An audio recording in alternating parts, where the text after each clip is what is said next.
नमस्कार दोस्तों, स्वागत है आपका हमारे इस चैनल धूप धनुषी आरती में। दोस्तों, दुर्गाष्टमी की पूजा यानी कि ये जो माघ नवरात्रि चल रही है उसमें माँ की दुर्गाष्टमी की पूजा हम कब करें और किस प्रकार से हमें करना चाहिए, माँ के पूजन आदि सेवा पूजन हम किस तरीके से करें। उसके साथ साथ ये शुक्ल अष्टमी भी है यानी नवरात्रि का समय है और साथ में शुक्ल अष्टमी की पूजन भी है। तो जो लोग हर शुक्ल अष्टमी कर माँ दुर्गा की या फिर माँ अन्नपूर्णा की पूजन करते तो वो भी थोड़ा विशेष पूजन इस शुक्ल अष्टमी पर वो कर ही सकते हैं। तो दुर्गाष्टमी जो कि 20 फरवरी को जो है वो है, तो 20 फरवरी को दुर्गाष्टमी पूजन किए जाएंगे, अर्थात जो माघ नवरात्र के दुर्गाष्टमी पूजन जो है वो 20 फरवरी को होगा। और अब कई लोगों ने मुझे कहा था कि क्या जो है हमें 20 को करना चाहिए या 19 को करना चाहिए। नहीं, 20 फरवरी को ही जो है अष्टमी के यानी कि दुर्गाष्टमी के पूजन किए जाएंगे। तो दुर्गाष्टमी के पूजन आपको 20 फरवरी को करना है। उसके साथ साथ आप जो मासिक रूप से जो शुक्ल अष्टमी पर माँ दुर्गा के या फिर शुक्ल अष्टमी पर माँ अन्नपूर्णा के पूजन करते हैं वो भी आपको 20 फरवरी को ही करना होगा। और ये शायद 11 बजे तक, मतलब सुबह के 11 बजे तक शायद अष्टमी है, तो आपको उसके भीतर ही पूजन संपूर्ण करना चाहिए। वैसे तो अष्टमी के पूजन पूर्वाह्न के भीतर होता है यानी कि 9:30 बजे के भीतर ही जो है आपको पूजन आदि कार्य जो है वो संपूर्ण करना है। सेवा आदि कर रहे हैं तो आपको दिन भर ही करना होता है।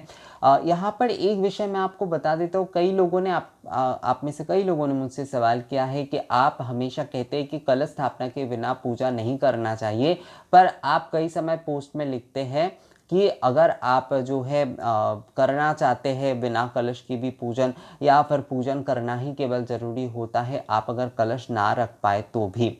तो यहाँ पर विषय जो है, मतलब एक कंफ्यूजन ये हो रहा है मुझे लगता है, जो कि हमारे जो व्यूअर्स है जो मुझसे सवाल पूछ रहे हैं उसमें विषय ये कंफ्यूजन हो रहा है कि सेवा और पूजन में हम जो है ना अंतर नहीं कर पा रहे हैं। मतलब दोनों एक अलग अलग विधि है, दोनों एक अलग अलग प्रक्रिया है। अगर हम पूजन करते हैं तो उसमें कलश आवश्यक होता है। आप देखिएगा, मैंने जहाँ पर भी कलश रखने के बारे में कहा है वहाँ पर जो है पूजन जो है वो आवश्यक है, यानी कि वहाँ पर आपको पूजन करना होगा विधिवत तरीके से। तो जहाँ पर जैसे कि आप पंचोपचार से पूजा करें, षोडशोपचार विधि से पूजा करें, दशोपचार विधि से पूजा करें, कोई भी उपचार विधि से पूजा होगी वहाँ पर कलश रखना आवश्यक होता है। पर जब हम सेवा कर रहे हैं यानी कि माँ की केवल हम सेवा कर रहे हैं तो वहाँ पर ये कार्य आवश्यक नहीं होता है। तो इसलिए जो है, मतलब सेवा का मतलब चाहे हम धूप सेवा करें चाहे हम भोग सेवा आदि करें, सेवा का ना हर किसी का अपना अपना एक तरीका होता है, अपने अपने मन के तरीके से, अपने अपने वो कुलाचार बोल लीजिए या फिर अपने मन के तरीके से जो है वो माँ की सेवा करना चाहते हैं। माँ को बहुत अच्छे तरीके से वो श्रृंगार आदि कराकर उनकी आरती करना चाहते हैं, कोई कोई धूप सेवा आदि करना चाहते हैं, कोई फलों का या फिर मिष्टान्न का भोग लगाकर आरती करना चाहता है। तो सेवा की भावना जो होते हैं ना वो अलग होते हैं। तो सेवा में आप जो है माँ के जो चित्र है उसे बहुत अच्छी तरीके से सजाकर पुष्प से श्रृंगार माँ की करिए, उसमें जो है आप इस प्रकार से सेवा आदि कर सकते हैं। अगर आप जो है कलश स्थापना नहीं करना चाहते, क्योंकि कई समय क्या होता है कामकाजी लोगों के लिए सच में कलश स्थापना करना थोड़ा मुश्किल हो जाता है, क्योंकि विसर्जन आदि कार्य है, ये सारी चीज़ें भी करना होता है, तो उनके लिए एक दिन से ज़्यादा समय देना थोड़ा मुश्किल हो जाता है। तो इसलिए कई समय जो है वो पूजा तो करना चाहते हैं पर वो जो है कलश स्थापना करना नहीं चाहते। तो वो अगर पूजा करना चाहते हैं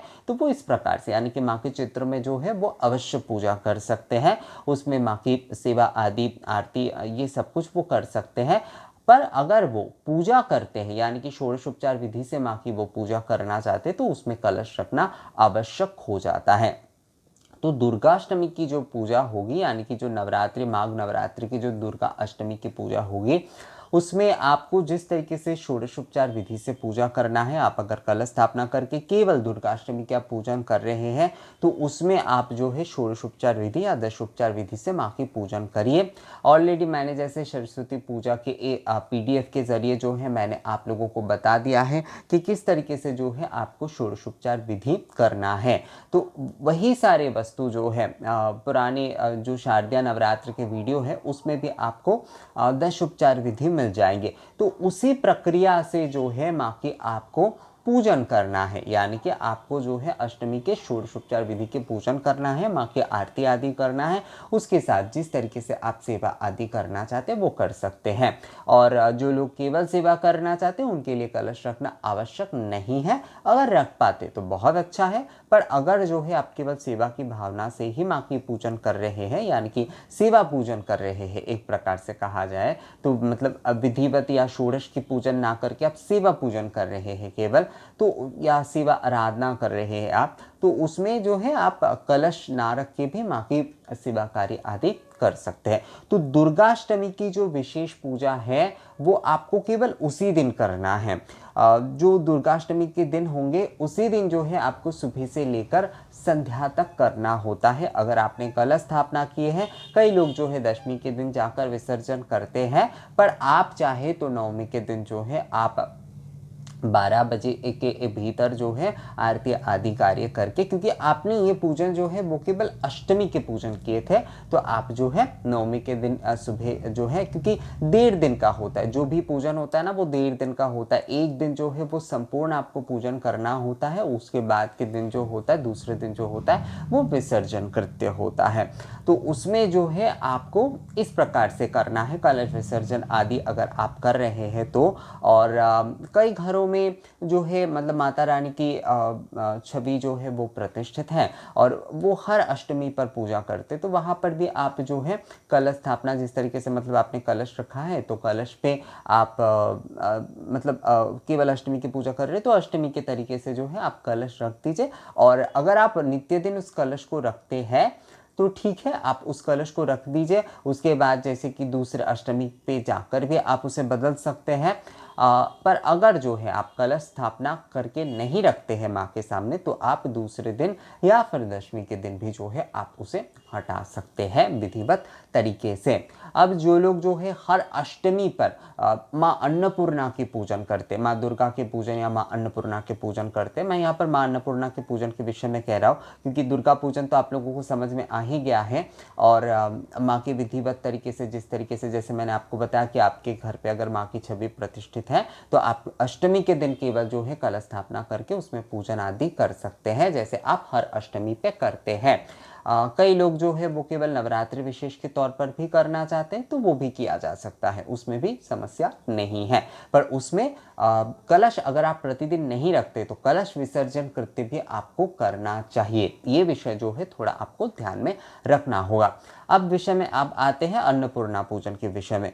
जो लोग हर अष्टमी पर, क्योंकि मुझे बहुत सारे जो कमेंट्स आते हैं, बहुत सारे मेल भी आते हैं कि बहुत सारे लोग जो है जिन्होंने अन्नपूर्णा पूजन जो है वो हर शुक्ल अष्टमी पे वो उन्होंने शुरू कर दिए हैं और माघ शीर्ष महीने से कई लोगों ने शुरू किए हैं, तो उन्हें हर शुक्ल अष्टमी पर माँ अन्नपूर्णा की 10 उपचार विधि के साथ जो है वो पूजन करना है। और इस दिन जो है अगर आपने जो है अपने मंदिर में माँ अन्नपूर्णा के जो चित्र है नहीं रखा है, मतलब नित्य पूजन आप नहीं करते, तो अलग से जैसे कि माँ अन्नपूर्णा की फोटो रखकर कलश स्थापना करके आप पूजन आदि कर सकते हैं। तो उसमें भी जो है माँ को 16 जिस प्रकार मतलब उपचार जो होते हैं वो सारी चढ़ाए जाएंगे। उसके साथ माँ की विधिवत आरती होगी।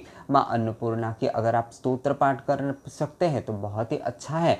ज़्यादा से ज़्यादातर मेरा कहने का मतलब है कि आप कोशिश करिए कि माँ के आप पूजन में बिताएं।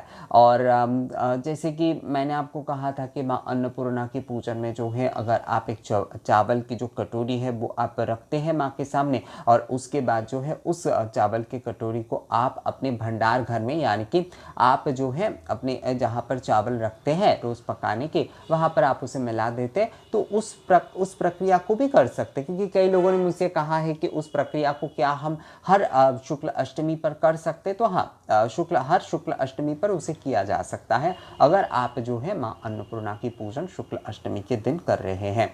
और एक सवाल जो है वो भी बहुत आता है कि क्या हम दुर्गा पूजन और मतलब अगर हम दुर्गा पूजन कर रहे हैं तो हमें अन्नपूर्णा पूजन करना ज़रूरी होता है, और क्या हम दोनों एक साथ कर सकते हैं? तो देखिए, दोनों एक साथ करने में कोई समस्या है ऐसा नहीं है, पर शक्ति के एक ही रूप का अगर आप पूजन करते हैं तो वो ज़्यादा अच्छा होता है। तो अगर आप अन्नपूर्णा पूजन कर रहे हैं प्रति शुक्ल अष्टमी पर, तो आप माँ की अन्नपूर्णा रूप के ही पूजन हर शुक्ल अष्टमी पर करें। अगर आप हर शुक्ल अष्टमी पर जो है आप माँ दुर्गा की पूजन कर रहे हैं तो आप हर शुक्ल अष्टमी पर माँ दुर्गा की ही पूजन करें। दोनों को मतलब दोनों पूजन जो है आपको उस प्रकार से करने की ज़रूरत नहीं है। आप एक ही पूजन करें, संपूर्ण निष्ठा के साथ करें, संपूर्ण समर्पण भाव के साथ करें। उसमें आप चाहे माँ अन्नपूर्णा की करें या फिर माँ दुर्गा की करें, विषय तो एक ही है दोस्तों। ये सारे विषय को लेकर ना कन्फ्यूजन मत पालिए मन में कि हमें जो है ये करना ही है, हमें जो है ऐसे करने ही है। कुछ प्रचलित विषय जो है हमारे दिमाग में आ जाते हैं और इस वजह से जो है हम बहुत कंफ्यूज हो जाते हैं। तो दोस्तों हमें बिल्कुल भी कोई कंफ्यूज नहीं होना है। हम अगर जो है अन्नपूर्णा पूजन कर रहे हैं तो हम केवल अन्नपूर्णा पूजन कर सकते हैं, उसमें किसी भी प्रकार की समस्या नहीं है। आप अगर जो है केवल दुर्गा पूजन करना चाहें तो आप केवल दुर्गा पूजन कर सकते हैं। हर शुक्ल अष्टमी पर जो है माँ दुर्गा के और माँ अन्नपूर्णा के पूजन में जो भी सारे षोडशोपचार होंगे वो देखा जाए तो एक ही प्रकार का है। अर्थात अब जैसे कि पाद्य हो गया, आचमनीय हो गया, अर्घ हो गया, वस्त्र हो गया, ये सारे वस्तु आप दे सकते हैं। कई लोग कहते हैं कि क्या हर शुक्ल अष्टमी पर वस्त्र देना जरूरी है, तो ये आपके ऊपर निर्भर करता है कि आप अगर दे सकते हैं तो आप दीजिए, वरना केवल एक चुनरी के माध्यम से भी जो है ना उस नियम को पालन किया जा सकता है। गंध, पुष्प, धूप, दीप, बेल पत्र, ये सारे वस्तु जो है अवश्य माँ को अर्पण करिए। एक नारियल जो है वो माँ को अवश्य अर्पण करिए। तो इस तरीके से जो है दोस्तों आप हर शुक्ल अष्टमी पर माँ दुर्गा के और माँ अन्नपूर्णा की पूजा करिए। और माघ ये जो शुक्ल अष्टमी है, जो कि नवरात्रि की शुक्ल अष्टमी है, वैसे तो मैं हर शुक्ल अष्टमी पर आप लोगों को अलग अलग से वीडियो बनाकर देता ही हूँ। तो ये माघ शुक्ल अष्टमी की पूजा है, तो आप जो है 20 फरवरी को अगर माँ अन्नपूर्णा की पूजन कर रहे हैं शुक्ल अष्टमी पूजन, तो उसमें आप दशोपचार विधि से पूजन करिए, आरती करिए। अगर सेवा आदि आप करना चाहते तो उस प्रकार से करिए। मैं कहूँगा हर शुक्ल अष्टमी पर अगर आप पूजन करते हैं, मतलब केवल जो है नवरात्रि के अष्टमी पर पूजा ना करके आप हर शुक्ल अष्टमी पर अगर पूजन करते हैं तो उसमें जो है आप कलश रखने की कोशिश करिए दोस्तों, ये बहुत ही अच्छा होगा। तो दशोपचार विधि से और जो षोडशोपचार विधि जो भी आपको पसंद है आप उस प्रकार से जो है माँ की पूजन कर लीजिए, आरती सेवा आदि करिए। तो इस प्रकार से नवरात्रि के ये बहुत ही शुभ समय होता है, ये जो माघ शुक्ल अष्टमी होता है, तो इसमें आप माँ की पूजन अवश्य करिए। तो दोस्तों ये वीडियो आप लोगों को कैसा लगा मुझे कमेंट्स करके ज़रूर बताइएगा। अगर ये वीडियो अच्छा लगा है तो इसे लाइक और शेयर भी ज़रूर कर दीजिएगा। मिलेंगे आपसे अगली वीडियो में नए जानकारी के साथ, तब तक के लिए नमस्कार।